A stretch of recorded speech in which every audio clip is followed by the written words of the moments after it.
жергиликтүү жана чет элдик көрүнүктүү саясатчылар, ишкерлер, экономисттер, коомдук ишмерлер, жазуучулар, маданият жана спорт чеберлерин биринчи радионун түз эфиринен уга аласыздар.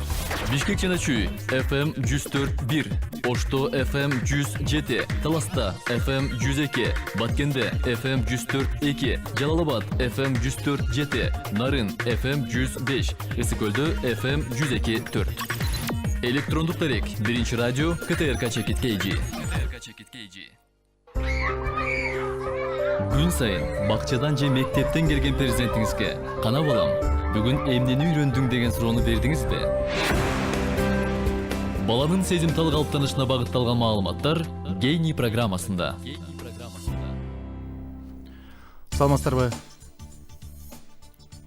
Саламатсыздарбы, урматтуу радио көрөрмандар. Сиздердин назарыңыздарда Гейни программасы. Уктурууну мен Асылбек Жоодонбеков алып бардымын. Режиссерлик пультта Бакыт Ашакмаров. Биздин бери Роза Тумбаеванын Демирге Сейдарал коомдук фонду менен биринчи радионун биргелешкен долбоорунун негизинде ого чыгууда. Бүгүн биз Кыргызстандагы балдар адабияты тууралуу маектешебиз. Биз менен бирге болуңуздар. Биздин студияга бүгүнкү темаларды талкуулоо үчүн балдар жазуучулары Асек Казиев жана Аман Кармышаков агайлар келди. Кош келиңиздер. Урматтуу радио көрөрмандар, биз түз эфирде чыгып жатабыз. Ошо сиздерде суроолор, сунуштар болсо бизге кайрылыңыздар. Телефон номерлерибиз 39 21 90 65 66 04. Анда эмесе баштасак агайлар. Азыр эми мына биз мына балдар адабияты тууралуу сөз кылабыз бүгүн. Азыр чыгармачылыгыңыздар кандай болуп атат? Ошол сиздердин чыгармачылыгыңыздардан баштасак. Биздин эми чыгармачылык Кудай буйрса жемиштүү эле кетип баратат. Бизде себеби мында биздин Кыргыз элинде окумуштай балдарды тарбиялоо боюнча көп салт саналар болгон экен илгерки. Ошону карап көрүп, ушул азыркы заманга тууралап жазып, ошону балдарга берген аракет кылып атабыз. Мисалы үчүн мынау Манас Алпе деген жаңы китеп чыгардым. Ошо ар бир Манастын тиги чоролорун, Манастагы каармандарды ар бирин бирден талдап, анан ошолордун аттары, баш тамгалары кандай башталса, ошол тамга менен ошо Манастан алып туруп, 6 сабыр менен ошол Манастын каарманын берген аракет кылдым. Бул балдарга абдан жакшы натыйжа берип атат, балдар да жакшы кабыл алып атат. Ошондой эле ушу балдар адабияты мындай бир мугалим эже айтты эле, ушу балдардан үйрөнөмүн депчи. Себеби балдар дайыма тынч отурбай кыймылда болот экен да. Анан ошо кыймыл аракетин көрүп, сен да кыймыл аракетте болушуң керек экен да. Анан балдар ушундай жан дүйнөсү таптаза болот экен, калп айтпай чындыкты айтат экен да. Ошондон сен дагы баягы чындыкты айтканга өзүң үйрөнөт экенсиң деп айтканда, анан чынында көрсө ушундай экен. Балдардан көп балдар менен иштөө менен бирге, балдарга китеп жазуу менен бирге балдарын да үйрөнүп аткан турбайсызбы? Абдан жакшы. Аман мырза, сиз эмне менен кыласыз азыр? Мен буга чейин иштеп келген, жазып басып чыгарып келген чыгармаларды топтоштуруп, балдар адабиятынын азыркы замандагы талап кылайык, көркөмдөп, жасалгалап, боек менен кайра топтоштуруп, мындай бир иреттештирип кайра өткөн жылы Жандуу тамгалар деген 9 басмадан турган китеп чыгардым. Түстүү, сырты обложкасы дагы катуу. Мына жакын арада бүгүн эле тапшырып атам басмага. 6 басма табактан турган дагы бир жаңы жазылган жомоктордон, аңгемелерден топтоштуруп, түстүү китеп кылып басууга бүгүн эле тапшырдым. Анан мунун үстүнөн башка дагы багыттарды иштеп атам. Менин балдар жазуучусунун башкы милдети баягы балдарга тарбия берүү багытында болуш керек да. Баягы Достоевский айткандай, балдар чыгармаларынын мыктысы дейт, же мыкты таланттуу жазуучу дейт, бул балдардын майрамы дейт. Биздин балдарга берген ар бир китебибиз, ар бир чыгармабыз балдарга бир майрам тартуулагандай, бир көңүлүн көтөргөндөй, балдардын психологиясына жетик ой чабытына, кыялына, акыл эсине, көңүлүн кытыгылап, баягы кандайдыр бир нерсеге талаптантып, умтулдуруп тура тургандай чыгармалар болуш керек. Жакшы. Мына сиз ушуңузга чейин мына мен жаңылбасам ушу 30тан ашык китеп чыгардыңыз балдар адабияты тууралуу. Ал эми Асек агай сиздердин дагы 20дан ашкан китебиңиз бар. Ушул тааныбагандар үчүн тааныштыра кетели. Анан дагы бир маанилүү нерсе, сиздер мына көп жылдык мындай тажрыйбаңыздар бар да, ушу балдар адабияты тилекке каршы Кыргызстанда бир абдан жогору өнүккөн эмес. Себеп дегенде мына статистикага карасак, ушул эгерде Кыргызстанда 1000 китеп чыкса, ошонун 10%га жетпеген бөлүгү гана балдар багытында китептер болот экен да. Анан акыркы мезгилде кандай тенденцияны байкап атасыздар? Деги эле китеп чыгаруу, таратуу, элдин кабылдоосу кандай болуп атат? Ошол жөнүндө сөз кылсаңыздар. Меники мурда өзүм жазып, анан өзүм эптеп каражат таап бар кимдерден, анан чыгарып, анан мектептерди кыдырып, бала бакчаларды кыдырып, ошол өзүм неме кылчумун. Анан жакында ошол бир 4 китебим билим берүү министрлигинен конкурстан өтүп, алар тендер жарыялап, ошол чыгарабыз деп атышат. Ошо бүт каражаттын баары чечилиптир, өзүлөрү чыгармай болушту. Андан башка мен дагы ошол баягы эме жакшы жүрөктөн, чын жүрөгүнөн жазсаң, эл балдарга жеткиликтүү болсо, ата-энелерге жеткиликтүү болсо, ата-энелер тил колдойт экен, ар кандай демөөчүлөр чыгып атат, ошолордун жардамы менен чыгарып, ошолор өзүлөрү чыгарып берип, анан ошолор өзүлөрү таратып берип атышат. Демек, акыркы мезгилде сиздин кыйналууңуз азайып баштаган экен Азайып да? калды. Абдан жакшы. Аман мырза, сиздечи? Эми акыркы мезгилдерде, акыркы бир 3-4 жылдан бери чынында кыргыз балдар адабияты өнүгө баштады да, козголуп, ойгонуп, ушул кыргыз балдар адабиятына кандайдыр бир жаңы мамиле жасалып, жаңы адамдар келе баштады. Мына өзүң дагы мындан бир 2 жыл 3 жыл мурун бир котормо менен батыш ойчулдарынын чыган жазмакерлеринин чыгармаларын которуп 365 күн жомок деп чыгарып бердиң. Бу дагы абдан жакшы табылгы болду. Жакшы жаңылык болду. Балдар адабияты боюнча Сулайман Ырысбаев 2 томдук иштеп чыкты. Бул чыкты. Жана башка акын жазуучулар, балдар чыгармачылыгында иштеп жүргөн акын жазуучулар 1-2 болсо дагы акыркы жылдары китептерин чыгарып коюшту. Анан жанагы жаңы топтун, кандайдыр бир жаңы адамдардын келип да кызыгып, ушул айрым бир ушу балдар адабиятын өнүктүрөбүз деген бир компаниялардын иштеп жатышы дагы балдардын түстүү китептеринин көбөйүшү, бул жаңы кандайдыр бир кыймыл катары кабылдаса болот да. Абдан жакшы. Демек, мындай жакшы бир тенденция бар экен. Анан дагы бир маанилүү мен байкаган жагдай, ушул Кыргызстанда мындай көп тилдүү элдер бар да. Сиздердин китебиңиздер ушул кыргыз тилинен башка дагы тилдерге которулуп атабы? Андан тышкары дагы бир өтө маанилүү жагдай, ушул башка тилде жазган ушул жазмакерлер менен, акын жазуучулар менен да кызматташтыгыңыздар барбы сиздердин? Менде андай бөлөк тилге Казакстандан бир жигит алып кеткен, которуп казакча чыгарабыз деп, ошо ойдом чыгарат го ал. Андан башка мынау бөлөк улуттар жөнүндө да жакында бир чыгарма жаздым, ошол жанакы улуттар ассамблеясы бар да биздечи. Ошолордун немеси менен ошо ар бир улуттун өзгөчөлүгүнө байланыштырып, бир ырлардын немесин жазып бергем да. Алар дагы ушуну ар бир тилге которуп өзүнчө кичинекей китепче кылып чыгаралы деп ошентип айтышкан. Жакшы. Урматтуу радио көрөрмандар, биз түз эфирде Кыргызстандагы балдар адабияты, балдарга арналган китептерди чыгаруу, таратуу көйгөйлөрү тууралуу сөз кылып жатабыз. Сиздерде суроолор, сунуштар болсо бизге кайрылып чалсаңыздар болот. Биздин телефон номерлорубуз 39 21 90 65 66 04. 39 21 90 65 66 04. Анан дагы бир маанилүү жагдай, ушул аймактар менен иштөө. Сиздер сиз Асек агай көбүрөөк көл бөлгөсүндө жашап, ушул аймакта жүрүп атасыз. Анан Аман агай сиз болсо ушул Бишкек шаарында иштеп, жашап, анан таркап келесиз да. Анан көпчүлүк учурда ушул аймактарга китептер бир жакшы таркабай айткандай. Бул боюнча мындай ушул жазуучулардын бир бирикмеси, ушул сыяктуу мындай биригишкен бир иш-аракеттер барбы? Бирикмелердин баягы биргелешип иштеп негизинен баштай элек, бирок кандайдыр бир ошого бир көңүл бурула баштады окшойт. Ал эми аймактарга биздин китептердин жетип жетпей атышынын албетте биздин бул жерде кандайдыр бир деңгээлде күнөөбүз аз. Анткени бул жерде мамлекеттик система кандайдыр бир китеп таратуу ишинде жалгыз киши эч жака жетишпейт да. Биздин чыгармалар айрым бир магазиндер аркылуу жерлерге кетип атат.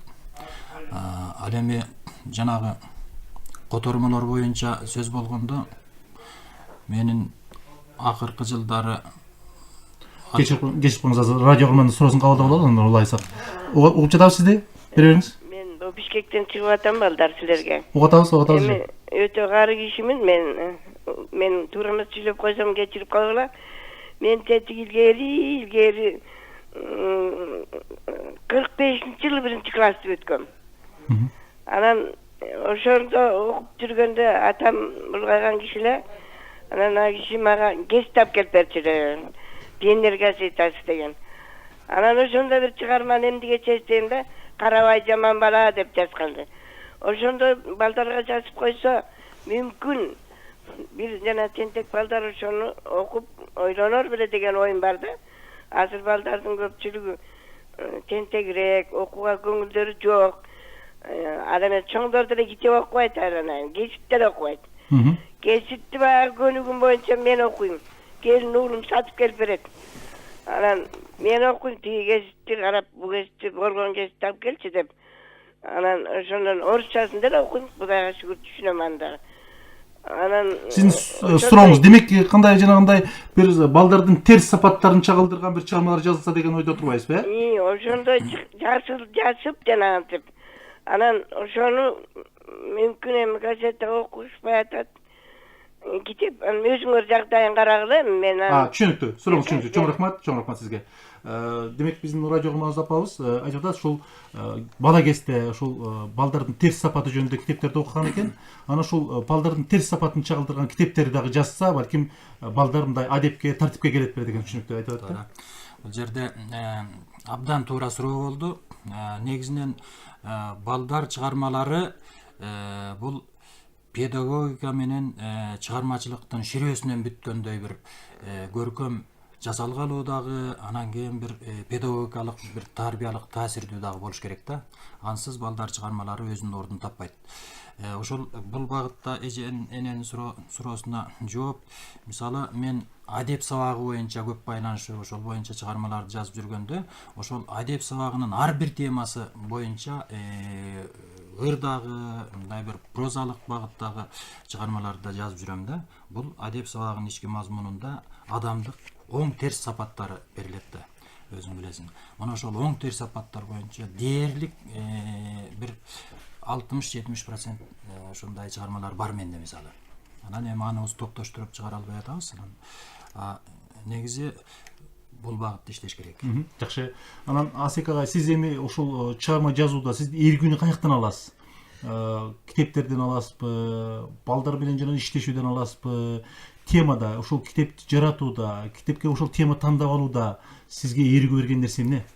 Ошол мен ушу балдар адабиятына неметкен, ушу балдар бакчаларына көп барып, ошолор менен неметем, анын өзүм неберелерим бар 9. Анан ошолор менен сүйлөшүп атып өзүнөн өзү эле пайда болуп калат да. Анан азыр жанакы терс каармандар деп атпайбы? Анан ошол ал жөнүндө да мен ошо тамсил аркылуу бергем да. Мисалы үчүн бир кичинекей алдыңызда турат, окуп коюңуз. Мактанчак карышкыр деп жазгам да. Келе жатып карышкыр көп акча таап алыптыр. Аптан катуу сүйүнүп ал базарга барыптыр. Аралады базарды, аябады акчаны, сатып алды Мерседес сары түстү жапжаңа. 2 чакап алып берди инспектор аюуга. Баш оорутуп окубай сатып алды права. Чыгып алып чоң жолго чымын куюн айдады. Ылдамдыгын арттырып урдап коюп баратты. Каршы алдынан капыстан көрүп калды эшекти. Качып андан өтөмдөп катуу сүзүп теректи. Иремеди тагынбай терезеден ыргыптыр. Катуу жерге жыгылып кар жилиги сыныптыр. Жаркыраган жапжагы Мерседестен айрылып, жатат үйдө карышкыр майып болуп кайгырып. Абдан жакшы. Бир азыркы бир турмуштук окуяларга, турмуштагы жагдайларга салыштырып, мындай сабак иретинде жазган экенсиз, абдан сонун. Аман агай, сизде кандай бир мындай ушул балдар багытында адабияттарды, жаңы бир нуктарды сунуш кылууда сиз көбүрөөк мындай каяктан бир мындай илхам аласыз мындай айтканда? Мен ошол көбүнчө ошол балдардын арасында жүрөм да. Балдардын арасында мисалы мектепте сабак берип, мына ошол жерде өзүм неберелерим менен, балдарым менен, өзүм көчөмдөгү балдар менен мындай түз мамиле жасап, анан ошо ким үчүн чыгарма жазсаң, ошол элдин арасында болушуң керек да. Анткени балдардын психологиясын жакшы билбей, өздөштүрбөй, баланын турмушун ачык так билбей, андай чыгарма жаза албайсың да. Жанагы Чернышевский айткан экен, эгер балдар жөнүндө жазсаң дейт, балдардын психологиясын жакшы билип, алардын турмушун жакшы билип, ошого сергек мамиле кылыш керек. Анткени балдар чыгармалары бул балдарды тарбиялоонун негизги окуу куралы өңдүү кызмат аткарат депчи. Анан ошол балдар жөнүндө жазып жатканда ошол өзүм баланын деңгээлине, баланын көз карашына, баланын мүнөзүнө түшүп, баланын деңгээлине түшүп алып туруп, анан ошо балдар жөнүндө жазууга аракет кылам да мен. Ошондой чыгармалар баланын өзүнө жакын болот. Анан мында Андерсендин мындай атагы, анын чыгармалары азыркыга чейин мындай дүйнөдө абдан бир мындай дагы эле мындай кеңири таркалып, мында баарыбызга белгилүү да. Анан анын сыңарында сиздер мындай кыргыз тилдүү алаяттан тышкары азыр радио курман бар экен, биз суроону кабыл алып койсок, андан кийин дагы улайбыз. Мен bir şey sanmayalım Turakan. Bugünkü günde baldardan çıkarmaları bir çıkarmaları yazılıyor da baldardan akıresini layık taşıkan, alarda kalosuna layık. İşte tilegindeki de. İkinci çıkarmaları yazılıyor da baldardan ansezimine ansezinin ceteli ölçü farklı. Geolasında kişiler balanın ansezimine nazırsa getirip ошого өзүнүн акыл максатын айтып, бөлүмдө нотация багытында жазылып калган чыгармалар дагы болуп атат. Ошон үчүн мезгилдин талабына ылайык, бала эмнени кааласа ошого ылайыктуу чыгармалар жазылса, балдардын адебине жана анын өнүгүүсүнө багыт алуусуна жакшы болот эле деп эсептейм. Жакшы. Ага, өзүңүз тааныштырып койсоңуз, каяктан чалып атасыз? Демек тилек каршы тааныштырбай калды. Демек көбүрөөк мындай насаат формасында эмес, балдардын кызыкчылыгын эске алгыла деген сунуш айтылат. Кандай дейсиз? Бул абдан туура. Улуу жазуучу жанагы эле мен айткан Белинский айтып атат да. Балдар үчүн жазылган чыгармалар курулай чеченсинген куру акыл насаат сөздөр менен тизмектелбеш керек дейт да. Ал баланын нукура турмушунан, нукура жашоосунун өзүн чагылдыруу аркылуу жазылыш керек дейт да. Мына ошол багытты алганда балага мындай бир баланын түшүнүүсүнө татаал, ага бир ашыкча информацияларды берип, ашыкча акыл насааттарды тизмектеп жүктөй берүү менен баланын аң сезимине жугумдуу чыгарма чыкпайт да. Ошондуктан балага эң жөнөкөй, так, кыска, нуска, маңыздуу сөздөр менен көркөм адабиятты жаратыш керек. Сиздин пикириңиз? Меники деле ошондой, балдарга түшүнүктүү, балдардын тили менен жазыш керек да. Ошо балдар өзү кабыл алып, ошого кызыгып окуудай болуш керек. Анан мисалы үчүн мындай бир кыргызда аз бир 3-4 тамгадан турган сөздөр бар да. Көпчүлүгүн ошондой немеден тандаганга аракет кылам да менчи. Алар балдарга да бат кабыл алат да. Мен албетте жанагы радио курмандын суроосуна чейин ушул берейин деген суроомду аяктап койсом, анан дүйнөлүк адабият абдан бир жакшы өнүгүп атат да. Сиздер ушул дүйнөлүк адабиятта мындай кайсы жазуучулардан, өзүңүздөрдүн кесиптештерден кимдерден мындай абдан таасирленип атасыздар? Сиздер азыркы дүйнөлүк адабият менен да тааныштарбы дегендей суроо бергим келип атат да. Аман агай, бул дүйнөлүк тенденция деги эле кайсы нукта бар атат да? Албетте кыргыз балдар адабиятынын үстүнөн иштөөдө, аны өнүктүрүүдө албетте багы биздин элдин табитине жакын, өзүбүздүн кошуна мамлекеттердин, ошол эле орус адабиятынын, анан дүйнөлүк классикалык адабияттын, ошол эле Андерсендин, Маршактын мисалы, анан мен жакшы мындай бир сүйүп окуган бир Юэль Летхонен деген чыгармачыл инсан бар да. Ошонун жомоктору мага ушунчалык бир таасирдүү сезим калтырат да. Анан албетте багы генерал болом деген дебеген солдат эмес деген сыяктуу эле биз дагы мындай бир кандайдыр бир деңгээлде бир жакшы чыгармаларды жаратууга аракет кылып атабыз. Аны эске алыш үчүн, баягы андай деңгээлге жетиш үчүн азыркы учурдун азыркы мезгилдин талабына ылайык мына жаңы технологиялардын негизинде иштөөгө багыт алыш керек да. Бул багытта мен колдон келишинче иштеп атам. Абдан жакшы. Аман агай, сиз ушул мен билгенден ушул өзүңүздүн китептериңизде ушул акын жазуучу гана эмес, сүрөтчү катарында дагы иштеп келатасыз да. Анан ушул балдардын китептерин басып чыгарууда деги эле жаратууда сүрөт өтө маанилүү ролду эмеспи? Ушул көркөмдөө аябай маанилүү ролду турат да.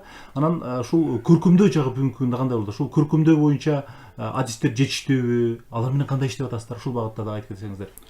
Мен бир топ тамсилдерди, жомокторду жазганда, аны эми ошого сүрөтчү таппай кыйналып жүрөм да. Мына Манас Алпе деген китебимде ошо сүрөтчүлөрдү таппай, аягында ошо Герценин өзүнүн эле сүрөтүн, кара түстө карандаш менен тартылган сүрөтүн, ошону кайра боyoттуруп сүрөтчүгө, анан ошону менен чыгардым да. Анан эми бизде азыр балдар сүрөтчүлөрү мындай бар элекен, бирок баягы мен неме кылып атам да, биздин ошо сүрөт кыргыздын бир колориттин бергичи да. Мисалы үчүн бир Сандарырдайт деген бир китеп жазсам, анан ошону немесем Жалаң Орустун сүрөттөрүн тапып коюптур да. Кыргыз баланын сүрөтү керек дагычы. Аман мырза. Негизи балдар адабиятынын айырмасы чоңдор адабиятынан. Бул балдардын жаш өзгөчөлүгүнө жараша чыгармалар жаратууда. Мисалы бөбөктөр үчүн, тестиер балдар үчүн, өспүрүм балдар үчүн деп бөлүнөт да. Мына ошол балдар адабияты деп эсептелет да. Балдар адабиятында жана балдар чыгармаларын жасалгалап чыгарууда албетте мен өзүм сүрөт тартып, азыр ушул учурда ошол сүрөт менен алек болуп атам да. Мен чыгармачылыгымдын дээрлик көп убактым чыгарма жазууга эмес, сүрөт тартууга кетип атат. Анткени баланын характерин берүү, ар бир эле сүрөтчү сени түшүнө бербейт. Сен оюңду толук жеткирип бере албайт да. Ошондуктан мен ушундай ойго келдим. Мен өзүм тартып, мындай боекторду, баланын характерин, өзгөчөлүгүн, идеяны терең бериш үчүн мен өзүм сүрөт тартып, мындай өздөштүрүп, азыркы мезгилде ошо өнөр канамды байытып аткан учурумда мына жакын арада 2 китепти ошол жасалгалап, бирөө чыкты, бирөөнү бүгүн сунуштап атам, өзүм тарткан сүрөттөр. Мен бир тууган агам бар, жакшы художник, абдан таланттуу, бирок ал алыс болуп, мен байланыша албай аткандыктан өзүм тартып. Дагы бир ушул эмнездерин улам сөз келип атат. Анан албетте баягы ар бирибиз өзүбүздүн баягы жараткан китептерибиз өзүбүзгө абдан жакшы көрүнөт. Албетте өзүбүз мындай ийилеп иштегенге аракет кылабыз. Анан ушул балдар жазуучулардын ичинде дагы сын пикирлер, адистик сын пикирлер бирибизге айтылса, ушундай бир коомчулук болсо, мисалы үчүн бирибиздин эмгегибизди чыныгы баягы кесипкөйлүк менен, мындай кыргызча орой айтканда өпкөсүн үзүп коюучу үчүн эмес, кесипкөйлүк менен аны мындай ийилеп жакшы чыгаруу үчүн мындай өз ара сындар айтылса жакшы болот эле. Тилекке каршы бул багытта мындай жок кесе болуп аткандай кандай дейсиздер? Ошо жок кесе болуп атат. Мындай бир кээде мугалимдерге, жазуучуларга, акындарга кайрылам, ушул жерин бир сын айтып берчи, бир неме оңдоп берчи, бир жер кайсери жакпай атат ушуну десем, ой эми жакшы эле деп коет да. Демек кайдыгерлик бар, да. Балким ушул сиздер мындай өз ара жазуучулардын арасында мындай ушундай бир бирикме, коомдук бирикме, кесиптик бирикме сыяктуу мындай аракеттер барбы ушул багытта? Кандай албетте мына жазуучулар союзу бар. Бирок көпчүлүк учурда тилекке каршы бир номиналдуу гана болуп аткандай тилек калтырат да. Мына кандай дейсиз? Бир мезгилде мына бул мен Кыргызстандагы эң чоң ийримдерди, адабий ийримдерди катыштым да. Тоо жылдызы Бегенас Сартып түзүп кеткен. Анан кийин Дүбүрт Алкул Осмонов атында жазуучулар союзунун алдында Омар Султан өзү жетектечи. Мына ушул ийримдерде катышып жүрүп, мен такшалдым. Сын деген эмне экенин билдим. Сындан эч мындай чычала баш керек да, сынды туура кабыл алып, ошол айтылган сындан жыйынтык чыгарыш керек да. Мен сын мектебинен өткөм, бирок бирөөнүн чыгармасын сындардын алдында ал кандай кабыл алат? Ошону эске алыш керек. Анткени биз ошол эле Тоо жылдызында 40-50 жаштар балдар адабиятка талапкер балдар жүрчү эле. Ошондон 2 же 3-өбүз. Негизинен мен жалгыз калдым да. Чыныгы ошо чыгармачылыктын үстүндө жүргөн. Анан дагы бир экөө калды. Калгандары жазбай калды. Анткени сын пикир айтылып атып, көбү баягы чыдап, көбү жаңы заман келгенде чыдабай кетти. Көбү чыгармачылыкты сын пикир айткандан кийин баягы өзүнүн ишенимди жоготту, көтөрө албай, ишенимди жоготту. Ошондуктан сын бул мектеп. Сын бул чыгармачылыкты мындай ийге салып, жөнгө салып, тескеп тура турган мектеп да. Сын сөзсүз керек. Бирок сынды туура айтыш керек. Туура эмес айтылганда сын болот. Талкалай турган эмес, өнүктүрө тургандай. Өнүктүрө турган сын болуш керек да. Ошол сын мектебин түзүүдө өтө этият болуш керек да. Мындай профессионалдык деңгээлде сын пикирлер айтылса абдан жакшы болот эле. Мен да канча жерде болбосун сын пикир сурап эле жүрөм, бирок мындай бир мындай ачык айтылган сын, талкалай турган сын, кеп кеңеш берген сындар айткыла элекмин. Демек, балдар адабиятындагы ушул чыгармалардын сапатын жогорулатууда албетте ушул кесиптердин, ушул жазуучулардын, чыгармачыл адамдардын бири-бирине кандай бир кесиптик пикирлери өтө маанилүү болуп турган, бул таңсык болуп атыр. Анан дагы бир маанилүү жагдай, азыркы күндө мында ушул балдар адабиятына кызыккан бир жаштар, мындайча айтканда бир жаш акын жазуучулардын баштары көрүнүп атабы, кандай дейсиздер сиздерде? Барбы мындай бүгүнкү күндө мындай ушундай бир дүбүрүттөр көрүнөбү аркаңыздардан? Мен эми борбордон алыс тургандан кийин муну көп байкай элекмин, бирок мындай бар экен арасынан чыгып неметип жакшынакай чыгармаларын мага кээде көрсөтүп калышат, жарайбы деп. Эми мен балдар адабиятынан биздин артыбыздан мындай топ жарып чыгып келаткан балдарды көрө элекмин. Ачык айтыш керек. Биз Союздун мезгилинде калган эң акыркы муундагы чыгармачыл балдар адабиятындагы чыгармачыл өкүлдөрүбүз. Мен менен кошо жана Нургазы Ахмедов элем, Батма Абдухамедовалар дагы иштеп келатат. Мына котормого сен өзүң келдиң. Анан калган бу Асия агайлар, Сулайман агайлар, булар бизден жогорку поколение. Анан жаңы азыртан топ жарып мындай чыгып келаткан жаштарды мен көрө элекмин. Эгер көрсө, мына Нурборбор чыгармачыл тобунда анча-мынча бар окшойт, мындай бирок балдар адабиятында мындай талаптанып, сурулуп чыккан жаштарды мен көрө элекмин. Эми балким ушул балдар адабияты менен иштөө өтө бир мындай кыйынчылыкты, көп изденүүнү талап кылгандар. Ушул балдар адабияты боюнча иштейм деген, ушул багытта чыгарма жаратам деген жаштар болуп калса, сиздерге кайрылса болобу? Аларга кандай кеңеш бере элеңиздер, ошол жөнүндө айтсаңыздар. Кайрылса жакшы болот эле. Биз болгон немебизди айтып, кеңешибизди айтып, колдоо көрсөтүп, ак жолго алып, так батабызды берет элек. Сөзсүз кайрылыш керек.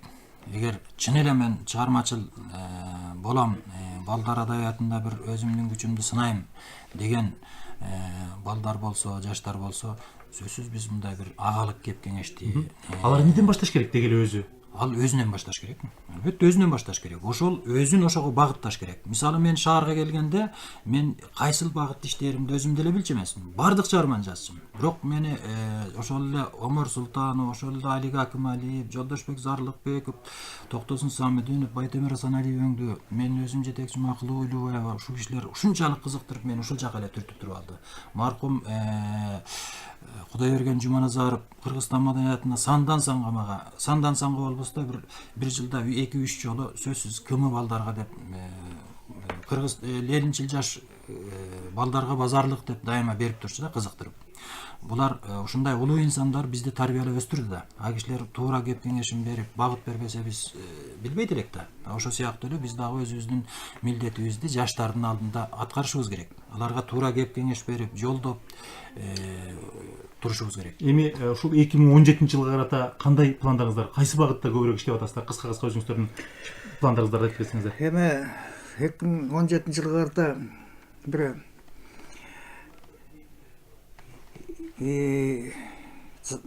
бала бакчанын башчысы менен бир байланыш түзүп болуптур. Анан ошо боюнча неметип атам.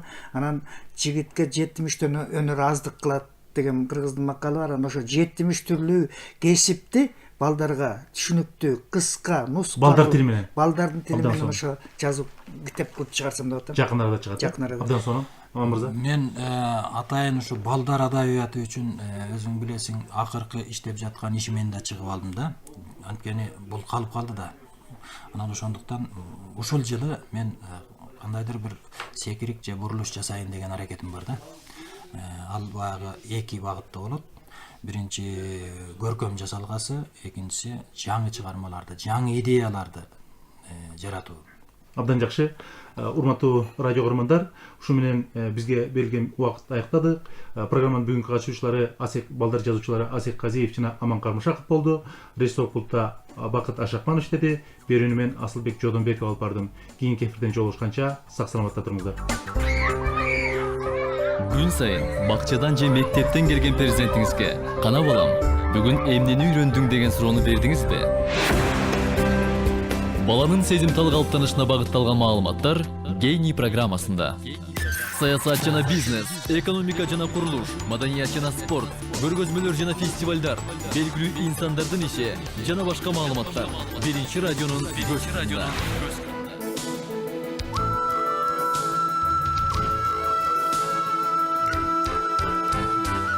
Бишкекте саат 14.